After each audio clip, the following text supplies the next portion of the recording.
Today's guest is Gary Wimmer, a renowned psychic, spiritual advisor, intuitive reader, healer, author, actor, musician, who speaks openly and freely about his psychic abilities, spirituality, and his 1977 near-death experience, and what led up to it, what he learned from it, and how it inspired and empowered him to this day.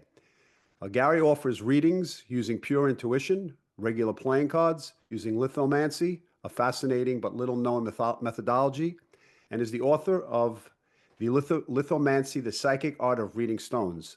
Gary also wrote a book called A Second in Eternity, the true story about the intense and enlightening near-death experience that he had in 1977. So let's welcome today's guest, Gary Wimmer. Welcome, Gary. Good to be with you, Adam. Thank you for having me, man. Yes, it's been a little bit of a road in terms of getting on our recording as we know, and in terms of actually connecting over these couple of years. I had contacted you, and you've been going through certain things, so I understand. But it's nice to have you here to be able to have someone like yourself who's inspiring and has a great sense of wisdom that I've picked up on and that I've been motivated by. And listening to the many interviews that you've done, and your ability to reframe wise and spiritual sayings with everyday life, putting things into the perspective of where they belong, gives one an opportunity to like move themselves forward without being scared on the spiritual path. And for you, for example, you've had a very inspiring, I use the word inspiring, a near-death experience, and in terms of the capacity for your soul to expand from the human body and to become more than just your physical body. And maybe you could share with the audience a little bit about what took place and how that came about. I'd be glad to. First of all, as you mentioned, I did have some incredible experiences, and I'm extremely grateful. I thank the universe every day for what I've been through and for the fact I don't live in Ukraine or Russia, and on and on and on. So, uh, my near-death experience happened to my surprise in 1977. I started getting interested in psychic ability way back in the 60s in college, reading a lot of Edgar Cayce, Madame Blavatsky, later Ruth Montgomery, a lot of psychics. And in 1970, I moved to Austin, Texas. I was electrical engineer at Texas Tech University. Drafted, I served 2 years as a conscientious objector instead of joining the military here in Austin, at a state school. And about that time, I started giving readings, basically with regular playing cards and a couple simple methods. I always felt like I had a kind of a knack with that. I grew up with 6 brothers, and they're all pretty practical. They're good businessmen. I'm the only artist, musician, writer, actor, and the only one who struggled to make a living because I was an artist. But it fit me. Well, in 1977, sort of out of the clear blue, I started having premonitions about things that were going to happen just immediately or soon, whether it was someone's conversation or the phone ringing, who was calling. And some friends of mine were over and they were thinking about, well, I could pick up, they're about to ask me if they could use my vacuum and some attachments. And it's almost like they said it. And I turned around and said, yeah, you can use the vacuum. And well, we didn't even mention it yet. So I started getting these premonitions, and this was end of January 1977. Tried to go to sleep that night, couldn't sleep. My mind was racing like never before. Woke up in the morning, my roommate's walking in reading the newspaper. I saw the headlines through his eyes. That freaked me out. He threw the paper down on the table, and I saw the headlines about Jimmy Carter. I forgot the exact article, but and he was noticing I was just staring at the newspaper. You okay, Gary? I said, yeah. Well, this went on and on. I went down to the store an hour later, walked down there. I could feel people walking by. I could feel their thoughts, what they were thinking. I didn't know if I was imagining it or not, but it felt like this is really what they're thinking. I could see the expression on their faces. I went back to my apartment and I started picking up things on the radio, just a random station, and it felt like they were talking about higher consciousness. Everything was symbolic. We went out to a club that night, my roommate and he was concerned because he knew I started acting kind of strange, and I was acting kind of strange because I was picking up stuff unsolicited all the time, it seemed like. That evening, as we walked into the bar, Soap Creek Saloon here in Austin, Texas, right before we entered the door, I felt this strange feeling right outside the door. Kind of blew it off because everything was getting kind of strange. We walked into the bar. It was too noisy in the back room where the band was. I came to sat in the front room where it was quieter, sat on a bench, thought about walking outside, getting a breath of fresh air, and all of a sudden, I'm standing outside, and these people walk right through me. And I opened my eyes, shocked. Nope, I'm still sitting on the bar stool. The door opened, and the people walked through just exactly as I'd seen. Well, wait a minute. This started happening. I started looking at the door and being able to tell who was coming through, what they were wearing. They'd walk by and I could feel their thoughts and images, what they were going through. I had no idea why this was happening, but it started building up. The next day, it got more and more intense. The whole book I wrote called The Second Eternity explains this week of us incredibly escalating psychic ability that I could not understand, but I couldn't turn it off. I didn't know why it was happening, what it was leading to. I started getting pretty intensely scared.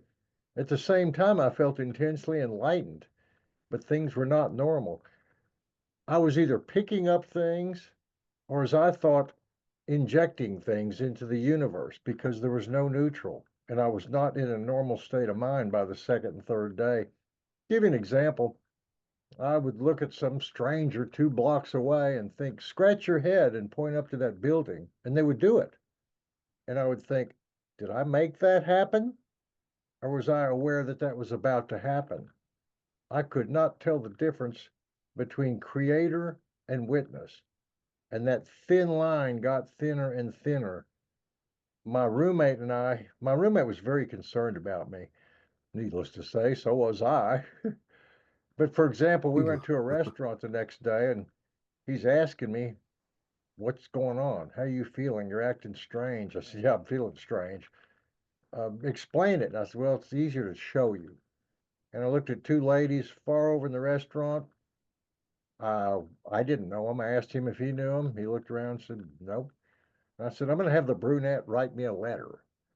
What? I said, I'm just going to have her write me a letter. Nice, harmless thing. But again, I was either picking things up or, in my feeling, injecting things into the universe because there was no neutral. So we're eating, and he forgot about it completely. And I kept thinking to that brunette, come write me a letter. Nice, harmless little thing. 10 minutes later, as they were leaving the restaurant, the blonde walked by, then the brunette, and she threw a napkin down on my table. And she had written in big, bold, black letters, why are you doing this to me? Wow. I wanted to chase her out of the restaurant and say, what did you feel? But I was shocked. This started building up more and more and more, and I started realizing I'm affecting other people. Uh, I was driving with a friend of mine was driving a car, and I screamed out, "Watch out for the dog!" And he slammed on the brakes. There's no dog. He turned the corner, and 2 blocks later, I said it again, and this time there was a dog. He almost hit it. This started building up more and more and more, and I couldn't understand it, but I started feeling like there was some sort of guides, monitors, guardian angels who were aware of what was going on because I wasn't. I was just experiencing it. And the intensity got so profound, I couldn't sleep. All night long, I'd be picking up thoughts and images. And I started noticing about the second or third day by staring at the wall, I started noticing that the interface between physical reality and spiritual reality is the very lowest, the smallest level of quantum mechanics, quantum physics. That's the interface. All this stuff that manifests physically manifests through spirituality, through thoughts, through creativity. through the very interface of quantum physics. And I was an electrical engineer, so I was always interested in quantum physics. That was being studied a fair degree by that time. But I noticed how it affected Right. free will and thoughts and spirituality. This premonition feeling went on and on and on. And by the third and fourth day, I was not only terrified, but I was living on a different planet. I felt so enlightened and so powerful. Again, that tightrope of reality got so thin, but I couldn't turn it off. I didn't know what button to push. I didn't know what was happening, didn't know why, but I kept feeling the protection of these guardian angels. And I started calling them monitors, or they suggested that as a term. Either way, I started thinking of them as monitors. They were watching me, monitoring me. And that gave me a feeling of somewhat protection, somewhat peace, and so forth. By the sixth and seventh day, it had become too heavy, too intense. I was walking down, actually, not walking, I was racing down Guadalupe Street here in Austin, Texas. Just had to get out of my apartment. Wasn't sure where I was headed. I just felt like getting out and walking, and it turned into sort of a frantic pace down Guadalupe Street here in Austin, Texas, right across from the University of Texas. I noticed all the people on the street. A theater had just let out. There was a lot of people on the street that night. And again, every time people passed by, I kept hearing their chatter, their thoughts, their feelings, and it got too much. And I started crying and praying and just petrified. And I stopped, and there was a big circle of people that just kind of looked at me like, should we go help this guy? What's the matter? And I felt like telling him, no, don't get near me. I might just explode. And, the terror Yeah. got so intense that I just begged the universe, God, spirits, whatever, help me. I'm lost. I can't take it anymore. All of a sudden, this incredible fear just instantly was gone. And I felt warm. It was mid February, February 7th, as a matter of fact, 1977. And I felt instantly warm. And I looked around at these people, and they were all looking at me. And then I felt this light, or saw this light coming down from above. I looked up, and it was from a glass or a crystal plate shield table. And right above it were these 7 monitors, guardian angels, white robed. I looked around at the people. They didn't see this. They were just looking at me. I don't know how they could miss it. And I remember thinking it was about 6 feet above my head. If I had a ladder, I don't know why. I thought if I had a ladder, I could reach up and touch this thing. It was a physical distance.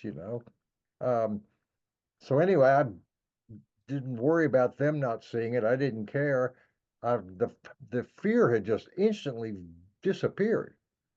And I looked up, and these monitors said, "Do you trust us?" And I said, "Well, I don't understand what's going on. I'm prepared." Shh. Do you trust us? In one voice. And I said, "Yes, absolutely. Thank you for being here, helping me." Long story short, within 2 seconds, I was hit head on by a speeding car. I'd slipped into the street. Bam! I hit the car. I tumbled over the car. And as I'm tumbling over the car, about to crack through the windshield, I'm outside my body. I'm seeing this happen. And then the whole city of Austin got to be a little dot. I was expanding outward in all directions like a balloon, not like an arrow. And soon, pretty quickly, the whole idea of Austin turned into a little dot, and I had no awareness of myself. Just this expansion, beautiful, incredible, great feeling, pure sensation. I went through the planets, I went through the cosmos, I got to what I felt like was the edge of the universe, if there's an edge, but there was, from what I could see. And when I went through the edge of the universe, I went through this realm of consciousness that called itself the colors. And that's a realm of consciousness that when we come into the planet, we go through that realm of consciousness because it gives us the power when we incarnate. And that's how souls incarnate. They come in from the whole universe. And when we die, we go out that way, expanding, not like an arrow. So I was seeing life and death rerun. Again, didn't quite know it was me, but the feeling was incredible. So as I'm expanding and I went to the edge of the universe and saw this realm of consciousness called the colors that named itself that, I popped out of this universe and it looked like there was a starry sky with infinite universes.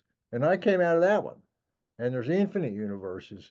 And I'm just in awe. Again, the terror, the fear had gone away. This was like beautiful, beautiful, unbelievable feeling of protection, beauty, sensation. All these stars seem to roll up, all these universes into a tunnel of light. That's a really good description because a lot of people have used that term, and that's what it felt like. Silver white clouds. I'm going through it sort of like I guess, a clown at a circus or something, you know? Yeah. I was shot out the end of this tunnel of light into an infinite blue void. It was the mind of God. It was everything simultaneously. It was the power of creativity that was unlimited. And at that very moment, I realized there was two possibilities for this infinite mind. Either it existed and everything can exist, or it wouldn't have existed and nothing would exist. There's no in between. There's nothing more powerful than this infinite mind. Again, I'm not aware of me. I'm just aware of being around in this infinite mind, and it seemed like it went on and on and on for eternity, for so much time. Felt like I was there for so long, almost like it was showing me around the, you know, showing it itself, Yeah. revealing itself to me. And the interesting thing is, and most people who've had near death experiences feel this same thing, at the core of this infinite mind, infinite creativity, unlimited, was infinite love. I felt the presence of infinite love, and boy, what a beautiful feeling. I had, again, no idea of myself, of life, of earth, of creation, just this infinite mind, which is really the core of God, the universe. Nothing can restrain it. Everything is possible. Everything manifests eventually Wow. in some universe or another. Everything. And as I'm feeling this, observing this, well, it went from being part of it to observing it. All of a sudden, I felt this sort of separation. And I'm pulled back through this tunnel of light. And I went, wow, where am I going now? Because I still had no idea of my Earth life. I felt myself collapsing into this universe. I went through the colors. I came closer and closer to this planet. And the closer I got to Earth, the more I felt like I have some association with this planet. Who am I? What's going on? Where I was pretty nice.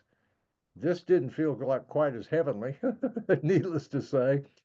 Felt kind of earthy and clumsy and unsure, but I was on the voyage back and no idea who I was. And then the closer I got to Earth, I saw three distinct, like if you spin through a bunch of cards or newspapers, pictures, images real fast. The first one is what we're going through now. I saw COVID-19, I saw 9/11, I saw earth changes, I saw political confrontations in every country, revolutions, which is exactly what we're experiencing now. Every country Yeah. is having its revolution, Mhm. and I could Yep. see that this was necessary so we could see all the flaws in ourselves and in our systems, even though I didn't know who I was. The second series of pictures was beautiful. It was the age of Aquarius. It was 100 years, 200 years from now. Now, I don't know if there's going to be a 20 billion people on the planet or 200 million rebuilding it. I didn't see exactly that, but I did see a world of incredible peace and where everybody was living on a psychic spiritual level. We'd conquered greed and selfishness and arrogance and everything we're facing now, basically. Right, right, Then right. I saw a third series of pictures. There was a musician, an actor, and a writer and a psychic, which was me. I had no idea it was me, but I saw these pictures. All of a sudden, I see my body in the middle of Guadalupe Street, people screaming and hollering. I thought, wow, that looks like me. And as soon as I thought that, I was inside my body. Bam. Well, I jumped up to my feet. I just been to heaven. It was eerie, but I felt so full of bliss and enlightenment and light that I wasn't bothered by the accident at all. I had no feeling. I didn't get a scratch. The whole car is totaled in. People are screaming and hollering. The driver's trying to put me down. He said, "You're in shock." I said, "No, I'm not in shock. I'm not even hurt." "How do you know?" I can't explain this. I kind of pushed him back to get him away because I was trying to figure out, what do you do next? After this. Wow, wow, wow, Uh, wow. so when I pushed him back, he kind of stumbled and tripped and fell over. I didn't mean to. And I went to kind of help him up, and he was terrified of me. And I thought, yeah, that's not going to work, you know. So I thought, well, I'll just walk home. Can't explain this. And all the people who were watching me said, no, no, we stay around for the ambulance and the cops, because I could hear the sirens. And I thought, yeah, maybe I should stay around just to explain it to them, because if I try to walk home, they're going to chase me and through alleys and so forth. So, okay, I'll just wait till they come. They're within no time. Cops, ambulance, police, and they all came to the scene and they're looking for this body that was hit by this car. And of course, I'm standing up talking to people, and I raised my hand. And I said, I'm the guy you're looking for," you know. And all the people around me said, "Yep, it's him." Uh, they rushed up. "How are you not even hurt? How are you not even? How are you standing?" "Same way you are, just on your feet." I didn't feel a thing. I noticed the whole car was tumbled in, bent, windshield broken, people screaming and hollering. And I'm trying to explain to the cops why I wasn't hurt. Well, that didn't work.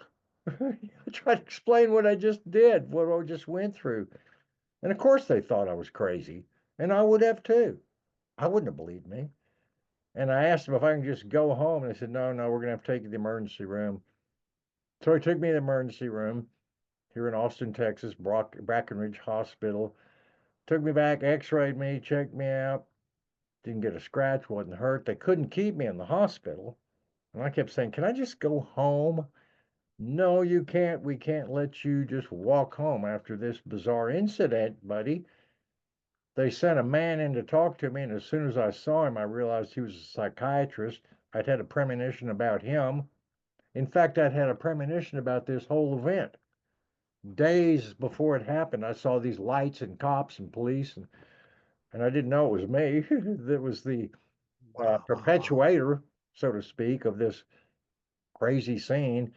But all of a sudden, I realized, wow, I'd seen all this in advance in segments. And now here comes this psychiatrist walking up to my bed. I knew his name, I knew about his family, and he moved the furniture around the week before for he and his kid, and his wife was all frustrated because he cut down on all the floor space. And I'm telling him this.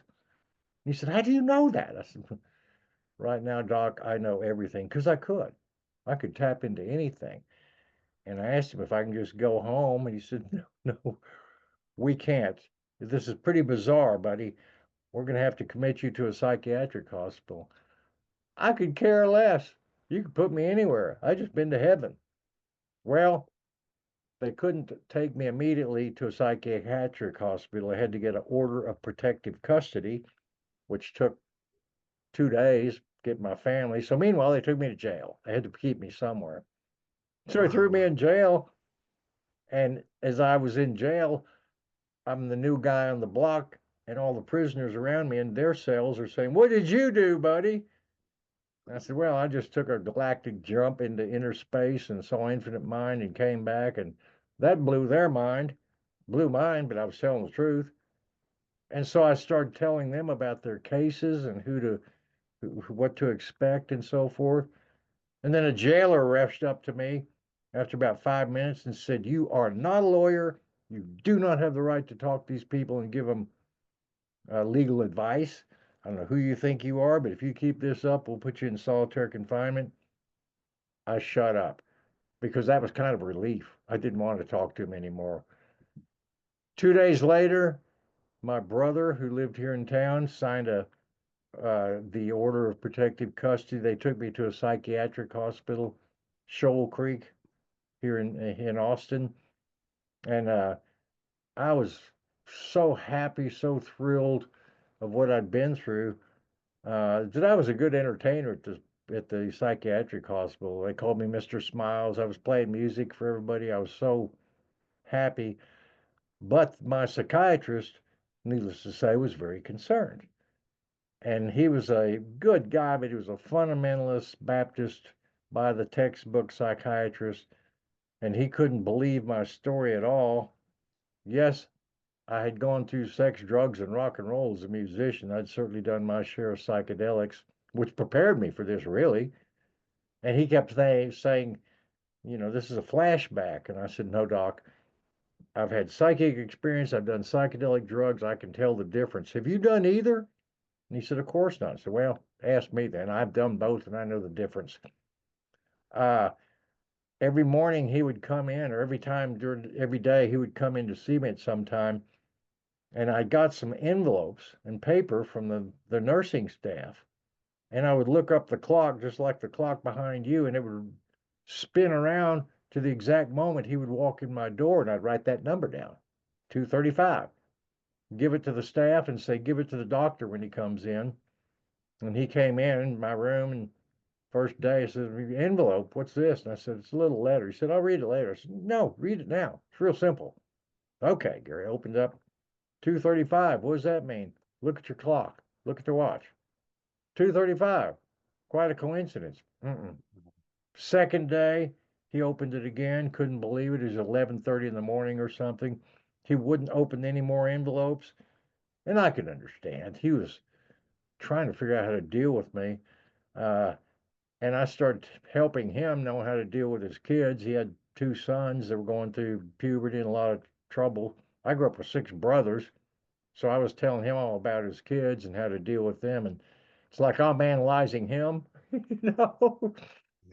At the end of this week, they took me before a board of 10 psychiatrists because they're trying to decide whether to do another 10-day mandatory commitment uh, or to let me go.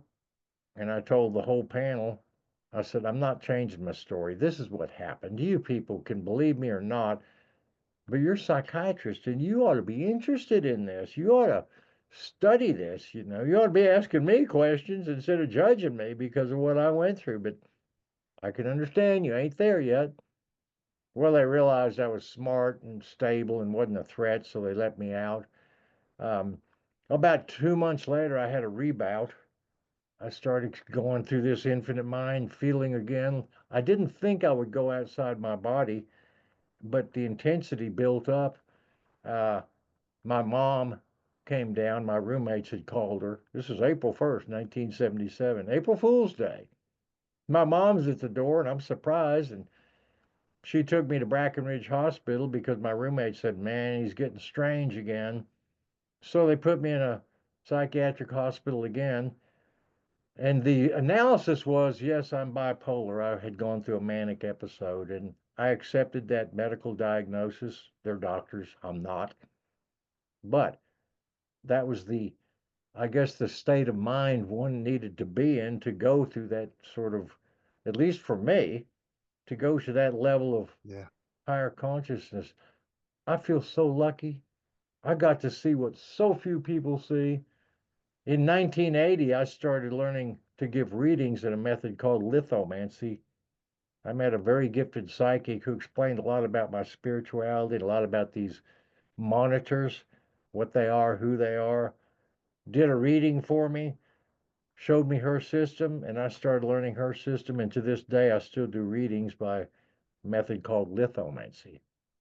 I use 16 stones, 10 of them represent planets: Sun, Moon, Mercury, Venus, Mars, Jupiter, Saturn, Neptune, Uranus, and Pluto. And 6 represent life, love, luck, commitment, timing, and place. Most of them I do over the phone now because I'm disabled. It's hard for me to walk.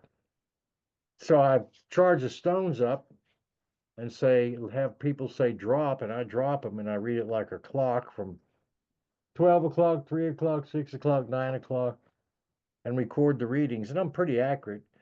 Of course, I always tell people, no matter what I say, you have free will. You can move to, Puerto Rico tomorrow. I don't think you will. So I always encourage people to really believe in free will because of this reason. we may or may not be able to change our situation. We can't change our genes. We can't change the past. We can't change other people. There's a billion things we can't change, but we can always change our perspective, our attitudes, our intentions. It ain't the situation we're in, it's how we look at it. So, yeah, I feel very lucky for having had the near death experience. I feel very lucky for learning this system. It's very intuitive. The lady who did this for me showed me in about 10 minutes one time. She had a class. She was going to teach a bunch of people. Pouring rain. I was the only one that showed up, and her. And so she showed me in about 10 minutes because it was raining so hard. We both wanted to get home before the streets got flooded. So she gave me a 10-minute demonstration. Next day, I chose 16 stones and put little markers, a little piece of tape on them. So this represents the sun until I could remember them. Uh, but yeah, I use that system to this day. I give readings, and if people are interested, you can always go look for Lithomancy, LITHOMANCY.com, or you can find a lot about me going to my website, GARYWIMMER.com. It's kind of a dated website, and I get people all day saying, hey, we'll update your website, blah, blah, blah. Serves the purpose. It's got the information. I stay pretty busy with readings. Uh, but that's kind of my story in one long paragraph. Hope that makes sense to you. Yeah, yeah, it's very interesting, very inspiring just to hear that. There's really not much of a questions I have because you covered all the grounds of what needs to be said. It just for me, what's inspiring is the fact that you actually changed the paradigm. You made a shift in some specific aspect of your existence. And and the interesting thing is that you were prepared for something that would take place that would prepare you for something further down the line. And then Mm-hmm. for you to be in this position now. And I always ask people who have near-death experiences, and to me, yours is very profound and very powerful.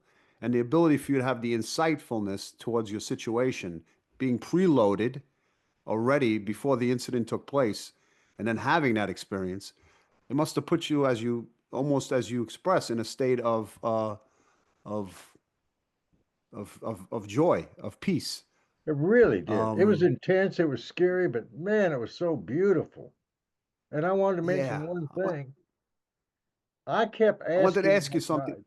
Go ahead. Yeah, I wanted to ask you the question. I was thinking of, um, why do you think why do you think, I mean, many people who have near-death experiences that I've interviewed have said or I've noticed that they've been on the wrong path. And then Mhm. somehow something happened that hit them with a brick in order to wake them up, to change the course of where they were going.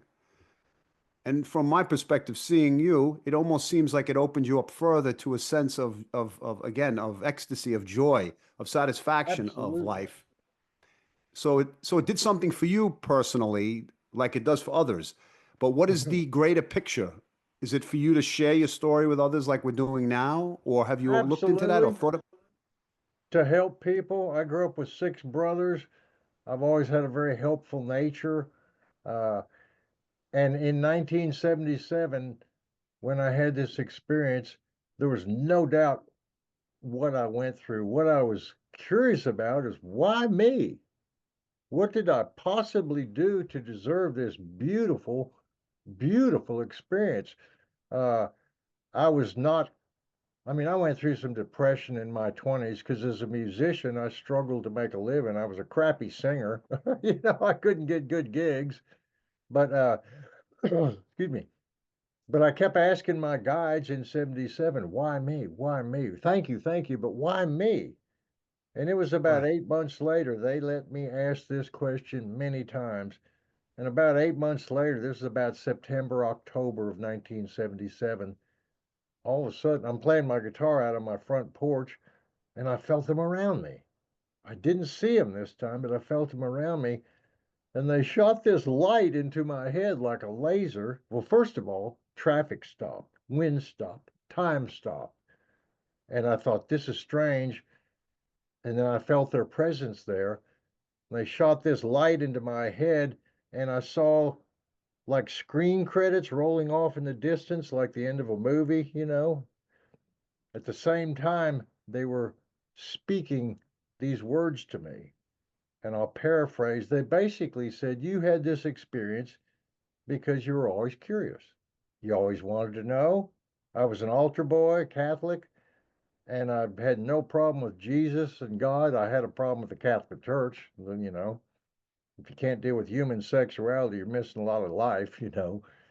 But I never lost my curiosity about God and the universe and why things are the way they are. And so they basically said, you were ready to handle this. You could handle the truth. So we took you there, brought you back. The car accident was a way to make sure that you would stay grounded because I had to go through cops and family and places. I couldn't just wander off to the cosmos and be gone, you know. So they actually Wow, wow. helped me set up a scenario, or I did it with their how exactly it unfolded, but I saw this in advance, little segments, and 8 months later when they explained to me, you were ready for this, you wanted this, you wanted to know. And that was the second most beautiful experience in my life. The first was when I went through this higher mind, infinite consciousness path. And the second most exciting, beautiful moment of my life was 8 months later when they said, you got this experience because you wanted to know. Moral of the story, folks, ask. Ask your guides. I Yeah. tell people all the time, believe in your guides. Uh, they have to abide by a rule, though. And that rule is they cannot and will not break into your free will without your permission. They will tap you on the shoulder. And there's a lot of humans Right. all across this planet who are being tapped on the shoulder by our guides as we go through Right. this very intense time. But we get to choose whether to pay attention, heed the call, grow, evolve, learn, benefit, or do none of the above. Free will. It ain't our Yeah. situation, it's how we look at it. So I feel like the I wanted luckiest to, person on the planet. yeah, you look at people who have materialism, financial gains, and they increase their physical and monetary wealth by having material items. And Mm-hmm. then when I communicate with people like yourself who are very enriched with an experience that nobody could take away from them, nothing is lost, nothing is further. You can only really gain from the experience. You can't lose from this experience, the spiritual gift that you were given. And hearing these words and being in your presence gives me that feeling, and it gives me that insight and that inspiration to. I always ask. I'm always asking questions. I'm always trying to Mm-hmm. connect. Um, and on that note, I was wondering if you felt it was some type of galactic beings or galactic specific group that was contacting you. Did they look? Did you see their faces? Were you able to connect in I any didn't way? see their faces. They were in some sort of white robes like monks or something. And it's almost like their faces looked like a raster on TV, kind of black and white, as if to Yeah. say, our faces don't matter. It's our Right. presence. Uh, there were seven of them. They were sitting around this crystal table that was about that thick, about 6 feet over my head. The light was coming down from the palms of their hands. At first, it just looked like a light, and I looked around at all these people in the street. They didn't see this. I didn't care. I looked up, and then I realized the light was Right. coming from their palms. So, yeah, we all have guardian angels. We all have guides willing to help us. But the rule is you've got to ask. They can tap us on the shoulder. They can hint. They can put us through circumstances that make us scratch our head, but they can't Right. force us to grow and learn and acknowledge stuff. We do that by choice. So I tell people all the time, as it says in the Bible and most self help books, ask and you shall receive. You don't get everything, but the more you ask and the more you believe, and the more you do it with good intentions and best case scenario for all, not just for my little, my life, but for Right. everybody. When you put those good intentions in and ask your guide to help you, they can and will, but they're not going to call you on the phone. you know, Right. they respond by things we might consider coincidences. There's no such thing. No such thing as a coincidence, no such thing as an accident. everything manifests by some form of cause and effect. And we can make a cause and effect. People every day learn to play the cello or golf or raise their consciousness. That's cause and effect. Same thing with spirituality. Believe, ask, practice. You will gain insight. We don't get everything that we ask for or work for, whether it's just in life or spirituality, but 8 out of 10 is better than 0 out of 0. It's one of my That's right. famous little quotes. So have faith, folks. Put your seatbelt Yeah. on. We're going through some intense times, but it's not in vain. We're all getting to see the flaws in ourselves and in our systems so we can fix them, period. Okay, well said, Gary.